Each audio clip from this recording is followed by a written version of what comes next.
साथ ऋतु सिंह और बुलेटिन की शुरुआत एक बड़ी खबर के साथ करेंगे। कवर्धा में बुलडोजर की कार्रवाई पर सियासत शुरू हो गई है। पूर्व सीएम भूपेश बघेल ने इस कार्रवाई पर सवाल उठाए हैं और कहा है कि न्यायपालिका के कामों में हस्तक्षेप नहीं करना चाहिए।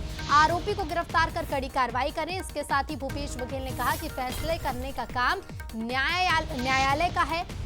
तो इसके साथ ही मुख्यमंत्री विष्णुदेव साय का इस पर बयान सामने आया। उन्होंने कहा जिनके भी मकान टूट रहे हैं वो अवैध निर्माण है, उनकी खुद की जमीन नहीं है। अगर कोई आपत्ति है तो कोर्ट का दरवाजा खुला है। बता दें कि साधराम हत्याकांड के मास्टरमाइंड के घर पर कार्रवाई हुई है बुलडोजर की। अब इस कार्रवाई पर कांग्रेस सवाल भी उठा रही। चलिए बयान भी सुनवाते हैं। कोई दुर्भावना नहीं है। जिनके भी मकान टूट रहे हैं वो अवैध निर्माण है, वो उनकी खुद की जमीन नहीं। अगर किसी तरह से उनको आपत्ति है तो उनके लिए भी कोर्ट का दरवाजा खुला है। न्यायालय और कार्यपालिका और विधायिका संविधान में 3 व्यवस्थाएं हैं और मैं समझता हूं कि जिसका जो काम है विधायिका को कार्यपालिका पे, कार्यपालिका को न्यायपालिका के कार्यों में हस्तक्षेप नहीं करना चाहिए।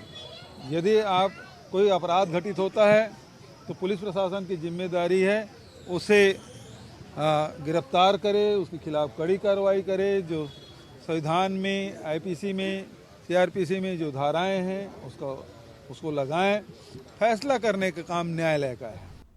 और ज्यादा जानकारी के लिए सीधे रुख करेंगे। संवाददाता कुलेश्वर हमारे साथ जुड़ गए। कुलेश्वर, मास्टरमाइंड के घर पर कार्रवाई क्या हुई? इस कार्रवाई पर अब सियासत भी शुरू हो गई है। कांग्रेस उठा रही सवाल तो सीएम साय इसका जवाब देते भी नजर आए। देखिए, बीजेपी ने चुनाव से पहले ही कहा था कि हम सरकार में आएंगे और निश्चित तौर पे बुलडोजर चलेगी। बुलडोजर की एंट्री हमने उस समय भी देखा था, किस तरह से नेताओं के सभाओं में बुलडोजर से फूल बरसाए जाते थे। अब वही चीज़ होने लगा है। जो भी ये गलत काम कर रहा है उनके घरों पर जो है बुलडोजर चल रहा है। जिस तरह से कवर्धा का जो मामला आया है, निश्चित तौर पर आरोपी के घर में बुलडोजर चलाया गया है। लेकिन इस पर सियासत इसलिए हो रही है कि कांग्रेस का साफ तौर पर कहना है कि सभी को अपना अपना काम करना चाहिए। कानून है, कानून व्यवस्था है, पुलिस को अपना काम करना चाहिए, पुलिस को कड़ी कार्रवाई करना चाहिए।